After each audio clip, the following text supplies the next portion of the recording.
Okay, hey guys, I just want to give you a quick recap on how to um, make the site for your ADU and how to make sure it's scaled down correctly so that you can contour it and you can get it going. So this was hopefully a quick tutorial. So here I have the A3 Rhino file open with the Monsanto house placed in the model area and then also my ADU placed. And as you guys know, this red outline is the outline you'll use for your site boundary. And so first thing I've done is just drawn a bunch of curves, lines in Rhino. And I did that by making them control point curves and drawing the curve with several control points, enter, and then I could select that curve and I could change the position of these control points, changing the geometry of the line. I can also move these control points up and down, so they're kind of in three-dimensional space. And then I was just copying these over. And right now I'm pressing Alt and then using the gumball to just copy these lines around.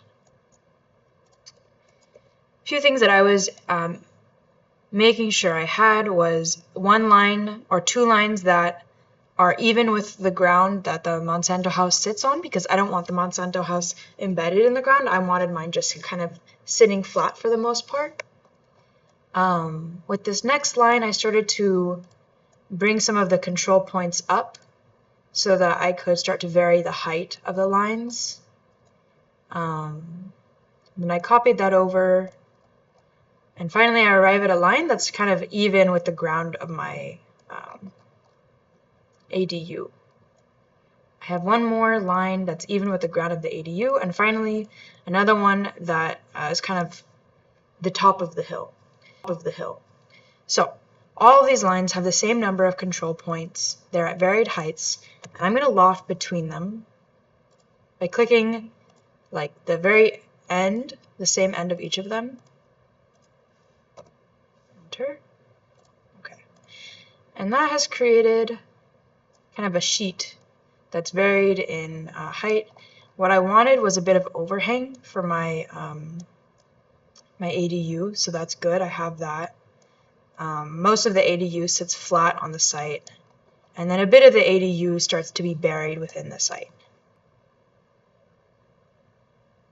Okay, great. Now that I have a kind of a sheet, a surface that I like, I'm going to take this red property line, copied it up by pressing Alt and using the gumball arrow. And then let's see if I can just slice through. Okay, I'm going to extrude this down. And I'm going to use both to cut the other. So split first the sheet with the box, and now the box with the sheet. And I can just trim away anything I don't want, and now I have this site. It's kind of nice. I'm going to join the top and bottom together, and then I can click the bottom using Control-Shift, so sub-object selection, and I can bring this up so that there's just pulled up. Have this, extrude it down. The bottom is uneven. All I need to do is scale the bottom in the Z direction to 0, and now there's a flat bottom, and again I can just kind of pull it up. Okay, great. That's step one. I'm just going to merge all coplanar faces.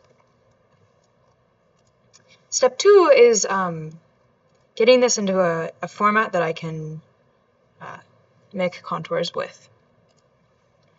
So first I'm going to Boolean difference my shapes out, or Boolean slice, so that I have some sort of incisions in the site. So BD is the shortcut for Boolean difference. And now I have a sort of incision in my site. You can see here. And I'm going to Boolean split the site with the Monsanto house. Great. I'll copy this over using the command copy, or CO, enter. Here's my site. Now I'm going to scale this down. So our scale is 1/4 of an inch equals a foot. So the scale factor for that is 1 divided by 48. So if I use scale command, I'm going to click a base point, and then I'm going to do 1 divided by 48, enter ZS to zoom to the selected region. And now I have the site correctly scaled down. The last thing I'll do is create contours before separating these out. Contour. Let's say I've already measured my material. My material is 1/8 of an inch thick. Then I'm clicking my base point, the second point in the vertical direction, and then up here it says distance between contours. Instead of a 1/2 inch, I'm going to make it 1/8 of an inch. Great. That's good news. I'm just copying these over. With all of these, I'm going to join. It looks like they're all joined together. Simplify curves. Now it doesn't look like I have any holes in these, so all of these should be closed. Great. So overall, in the end, I'll have 47 sheets. That's quite a lot. So maybe I should rethink what material I'm using. And I'm going to do a material that's 1/4 of an inch thick. Although that would create a really nice, beautiful contour site, it might take a lot of time. So again, contour, base point, I'm going to do a vertical line because I want these to be cut perpendicular to the vertical axis. My thickness will be 1/4 of an inch. Okay. That is pretty dang manageable, I have to say.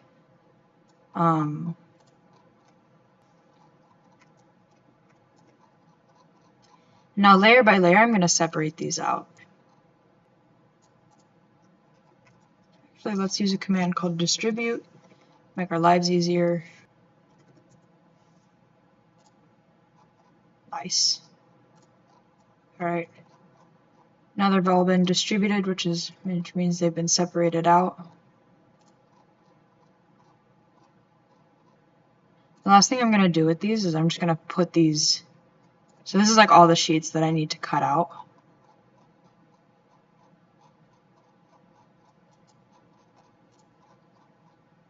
And I'm just going to create some sheets that are 11 inches by 17 inches and see how many of these I can kind of fit onto one sheet at a time.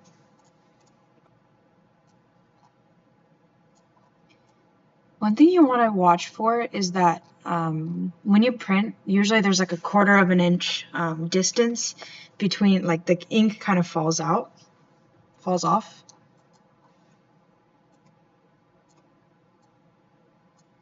And these don't actually fit on sheets evenly. So for these, I might use 3 11 by 17 sheets.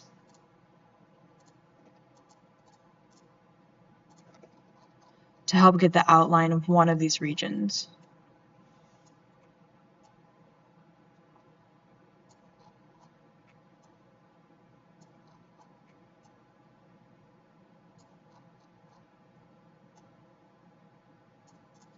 And in one of these print areas, I would definitely move some of these onto a sheet that they fit on so that I'm not wasting my resources.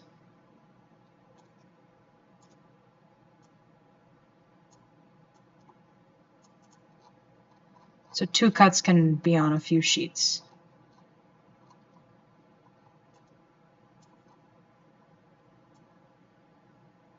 Great. Okay, once I have all of these arranged on sheets, remember each of these is an 11 by 17 sheet, and it is actually 11 inches by 17 inches.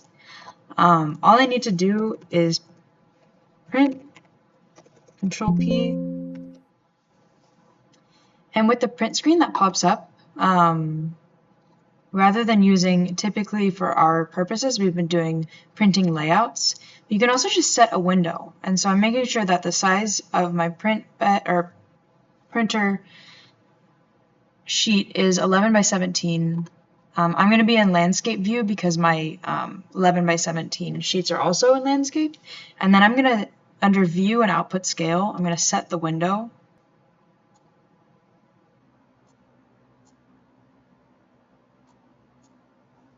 Enter.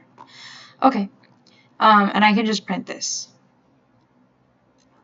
Once I've printed this sheet, I go to the print lab, I print it out, and then I can take this sheet, and this is the line that I'll use to cut 1/3 of my bottom like cardboard sheet out of. And so I'd just line up all 3 of the things that I print here. So if I want to print this one, maybe I set a different window.